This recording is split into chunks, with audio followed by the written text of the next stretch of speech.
The ocean is the largest living space on Earth, and 2/3 of it is owned by no one. These are the high seas, beyond the reach of national laws, the domain of the whales. How do you protect a place so vast, so remote, and for which no one is responsible? Well, first, you need to know what needs protecting. The high seas are vast, deep, and dark. The surface layers are home to more familiar creatures: albatross above, fish beneath, tiny krill, and giant whales. Which is the most important to protect? Perhaps it's the plants. Phytoplankton, the microscopic floating plants of the high seas. What they lack in size, they make up for in numbers.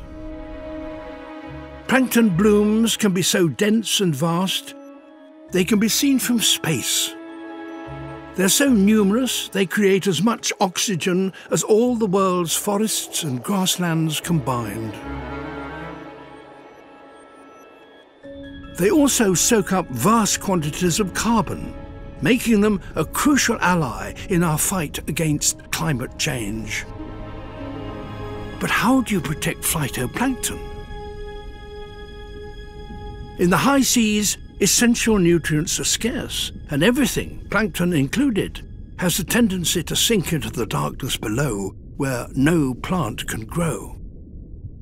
Enter the whales. They mix up the water, flicking the sinking plankton back into the sunlight. Astonishingly, this mixing by marine animals, from whales to jellyfish, is locally equivalent to the mixing caused by winds and waves and tides. Whales also make another contribution to the high seas' circle of life. They defecate at the surface, fertilizing the sunlit shallows and fueling the growth of plankton. The plankton feeds fish and krill, and the fish and krill feed whales. The whales then recycle the nutrients back to where they're most needed. So, for the plankton to thrive, it's the predators that need protecting. Last century, we nearly lost the whales. Just in time, we called off the hunt. But we're still hunting the high seas' other predators, tuna and sharks, and many we don't target still get caught on our hooks and in our nets. And now there's a new threat: our waste. Washed off the land and over the horizon, it never really disappears. By 2050, there could be a greater weight of plastics in the ocean than fish. As it fragments, it is ingested by plankton, works up the food chain, and then accumulates in the bodies of the top predators. These days, when a whale carcass is washed onto a beach, it may be treated as toxic waste due to the poisons concentrated in its flesh. So how can we protect the high seas? We simply need to better control what we take out and what we put back in. It could be surprisingly easy. Collectively, the fish that are caught in the high seas amount to only 1/10 of what we catch in coastal waters. It's so expensive to fish out here that only a few nations do so, chasing high-value species like tuna.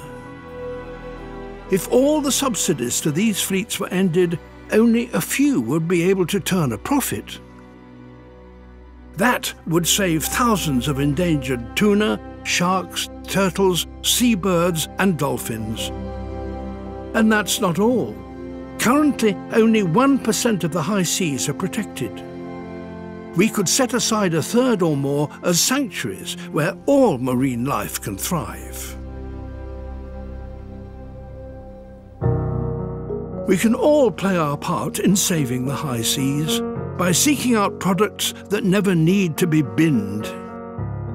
Imagine living in a world in which there was nothing to throw away, in which everything is designed to last, to be repaired or upgraded, reused or recycled, but never discarded.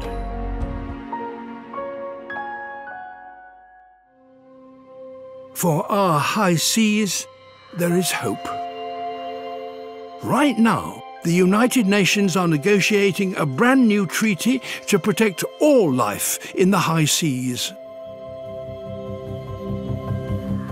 Such international agreements have worked before.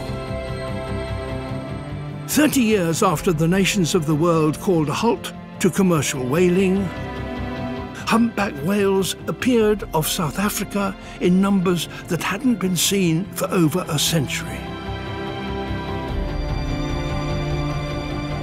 What worked for the whales can work for other life too.